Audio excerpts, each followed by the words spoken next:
Hello guys, ito po yung tutorial paano maglagay ng mood sa iyong Pujab at makalaro ng Java ng smooth. Ito po yung tutorial para sa iyo. Una, i-search niyo po yung favorite installer sa Google at da-download mo yun. At first click the kanang kinamanahan niya yung link, tas pagwalat ng gamay, tapos sulat lang yung gamay yun, tapos pindutin niyo yung download installer dyan. Pagkatapos niyan, open niyo na yung Pujab niyo at pindutin niyo execute a jar. At pindutin mo yung public installer at wait ka lang. Basta pindutin na lang yan, matagal yung pindutin kasi naka-mouse ako. So, tuklopin niyo yung X at maghintay ng ilang seconds lang guys. So, ito na. So, hanap na kayo na version yung gusto. 1.21 po sa akin at ito.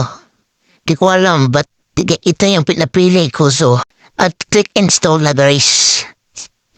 Pagkatapos, wait ka lang ngayon na kunti.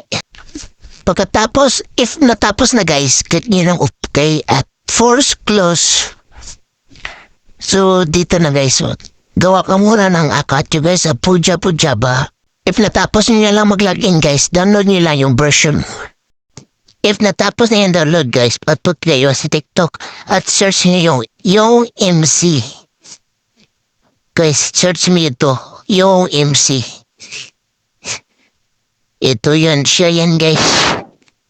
At click nyo yung una niya nga na video, dito siya na video. At follow nyo lang siya guys, at ikapiling tangkualan na guys ka ng video file o open Google guys at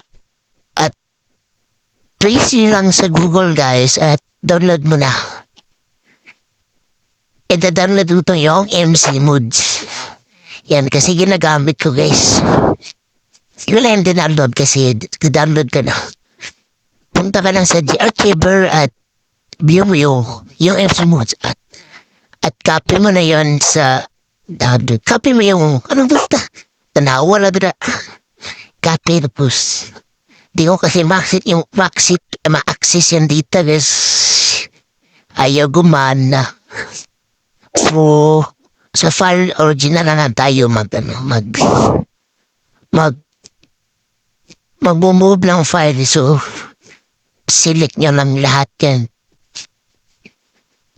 Select ka natin guys. So, noong select, i-move na sa pakitaan na lang na yung Pujab Lancer. Hahanapin mo yung Pujab Lancer at show hidden files. At hanapin mo yung Minecraft at punta ka sa mods. Punta ka sa mods at move. Shala, natapos ka na at na-try mo yun. So, enjoy!